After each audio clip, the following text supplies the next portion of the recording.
Hello. Hello, welcome, greetings. I am John Halcyon, and this is my weekly live broadcast, Hug Nation. Hug Nation is actually now many things. It is a morning love broadcast. It is daily gratitude circles in Zoom. It is the YouTube channel where the fillet of this will be archived, and potentially more stuff coming soon. It is a invitation to be our highest selves, to be open to connection, to remind ourselves that we are agents of good, that we are vessels of love, that we have the ability to live in purpose by simply stepping into the part of ourself that is open to connection and has a capacity to connect. I keep using the word connection. I think it's so important. I've been so focused lately on how powerful it is to feel connected, to feel like you belong, to feel like you are not alone, how liberating it can be to be accepted, to be seen as exactly as you are, flawed, perfect, in transition, in the middle of an obstacle, triumphing, struggling. All of it is part of who we are, and to be celebrated and to be witnessed, to be heard. So I am so grateful that you allow me to be seen and heard, and I have this venue to allow my truth, to come through. And I hope that in doing so, it might resonate with you or inspire you to be even more open and accepting of your truth and recognize what a gift it is to share that with the world. So welcome if you're here live. If you're watching this recording, also welcome. Welcome. I'm Halcyon, and this is Hug Nation. Today I want to talk about non-remembering a peak experience. I just found some writing 10 years ago. It came up as a memory. 10 years ago, I wrote this passage that described an incredible peak experience. And I will read some of it because it's significant. It's profound. It documents a experience that you would think would be something you'd never forget. And yet, I had forgotten it. I tried to figure out when this happened. By the description, I'm like, this sounds like a significant medicine journey. Now, because of how I posted it and the comments I got, I'm like, I asked some people, do you know what happened during this time? And so I've triangulated and realized that this was written after Utopia 10 years ago, which is a San Diego regional Burning Man event. And once it was all tied together, I go, oh yes, I do remember that in a tent during sunrise, I was invited to participate in DMT. Now, I don't often talk about the influence of chemical medicines in my growth, but they have played a significant role. And as the legality of it is becoming less black and white, perhaps it is more important for me to be more open, more out about my benefits, my endorsement, my gratitude for the roles that different plant medicines and other medicines have played in my spiritual growth. So as I started to remember when this happened and what it was, then rereading it, I'm like, oh yes, I am starting to return to some of these visuals and these memories. And then as I read some of the post-experience downloads that I was sharing, and I was like, oh my gosh, these things have become my worldview, have become my philosophy, have become core to the way I see the world. So even though I wasn't remembering the experience, it still profoundly impacted me in the same way that, I don't remember my childhood. I don't remember what happened to me as a baby or an infant, or even I don't remember much about elementary school, or I don't remember much about anything. But let's stick with childhood. And yet those things clearly dramatically affected the way all of us interact with the world and see ourselves, the way we trust, the way we love, the way we have concepts of why we're here and our relationship to others. So I wanted to share a little bit of this as kind of just a archaeologist finding a sacred document, and maybe in doing so, unlock some of this mysterious truth that exists beyond thought, beyond memory, beyond maybe this dimension even. I entered heaven. Of course, nothing like heaven as it is painted, but I'm sure any description of heaven could have existed there. What I saw was a perfection of color patterns and sensations. Most things were made of segmented bricks of colored light, not uniform in size, but fitting together perfectly, like the scales on a snake. Every part of this heaven world moves incredibly fast, and my mind can barely register. In fact, if I try to focus on something specific in the rapidly moving scene, I get the message, you don't need to do anything, just receive. All shapes are rounded and geometric. Everything moves with precise fluidity, like robotic octopus tentacles. A lot of gold and white light. At times, I or parts of my body are submerged in the color and light liquid. There is a gravity that makes me feel held down. I want to relax every muscle and surrender fully. It feels like everything is perfect. Perfection in sound, perfection in visual delight, perfection in sensation.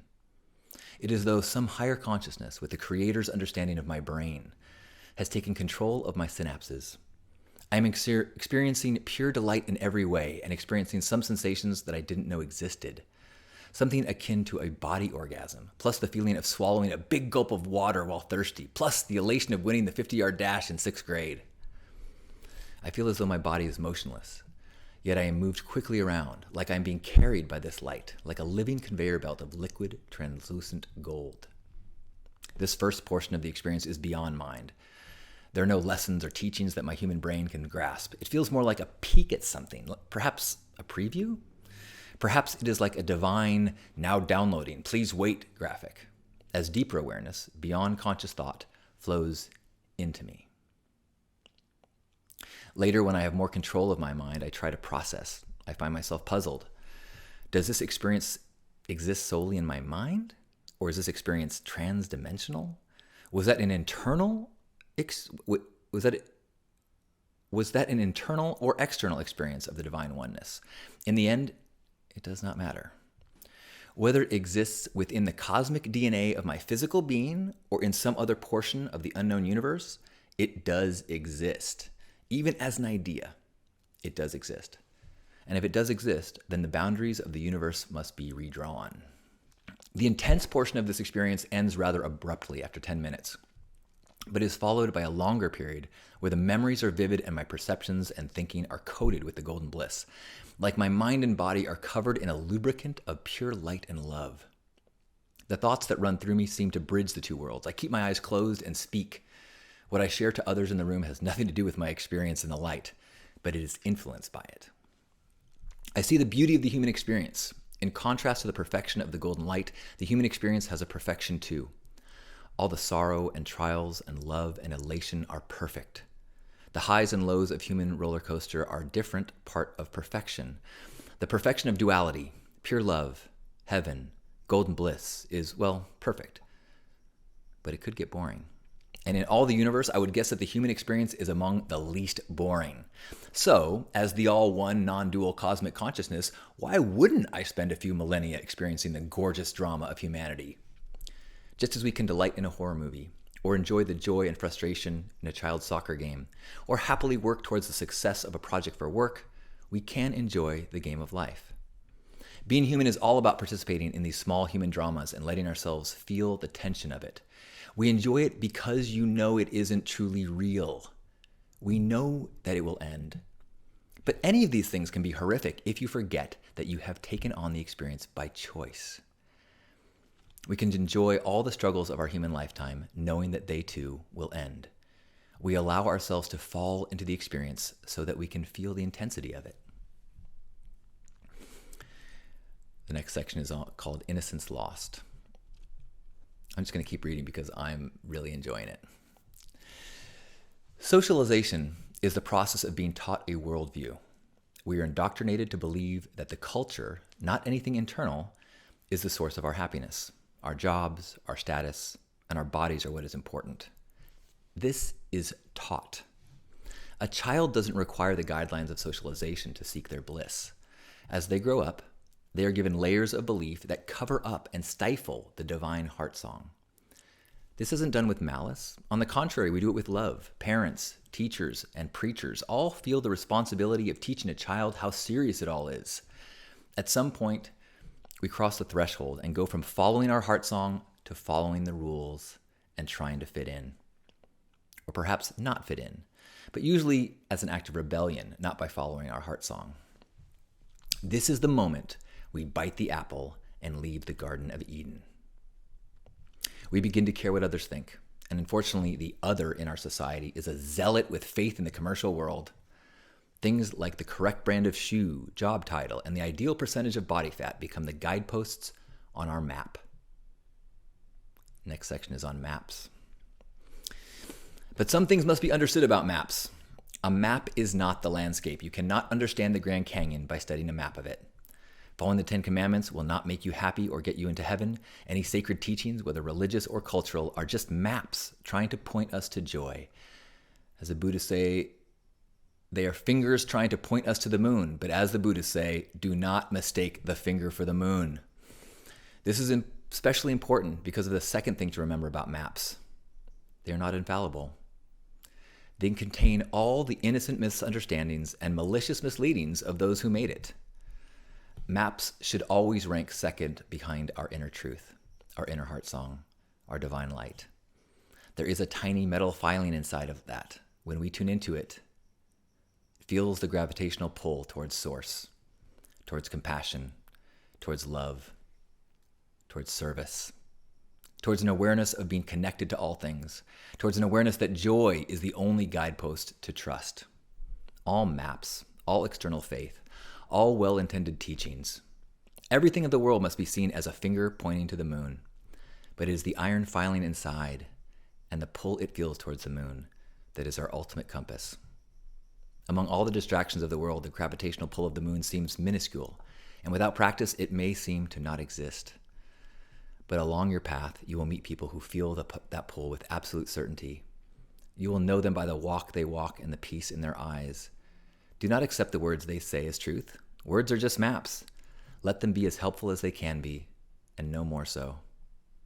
This includes these words I am reading now. The Buddha said to mistrust all teachings. He had the right idea. Or maybe he didn't. Listen to your heart song for the final word.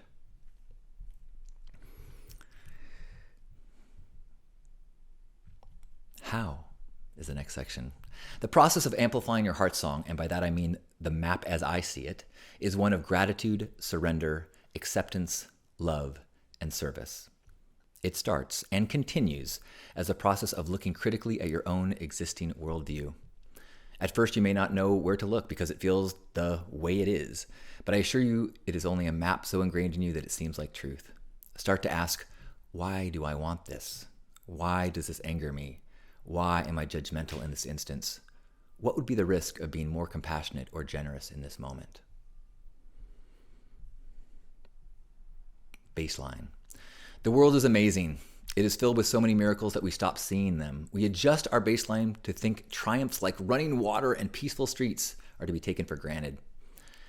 Make your primary goal readjusting your baseline. Reset your set point so that you can find joy in the commonplace.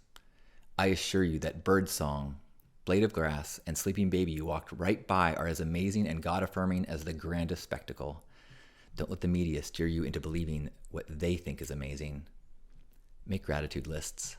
Share examples of gratitude with friends or strangers. How cool that I wrote this 10 years ago and now group gratitude practice is a huge part of my life. Practice. Maybe you live in the woods growing your own food with fertilizer made from your own excrement. If so, how are you reading this? Turn off the computer and get back to your farm. But most of us choose to live to some degree in the modern world. And by doing so, we must work hard and consistently to fight back the tide of false maps. We must turn away from the misleading media and turn towards our heart song. We must spend time with books, lectures, people, sticky notes, meditations, yoga, nature, and lovers that remind us of truth and amplify the gravity of the moon. Thank you for being an amplifier of my heart song. Thank you for being a part of my journey and so many others. Thank you for being your beautiful, perfect self. Thank you for growing into your divinity at your own perfect pace. Thank you for having patience with yourself and others. Thank you for having the courage to go within and trust yourself over all things external, especially these words. I love you. Namaste. Halcyon. October 21, 2011.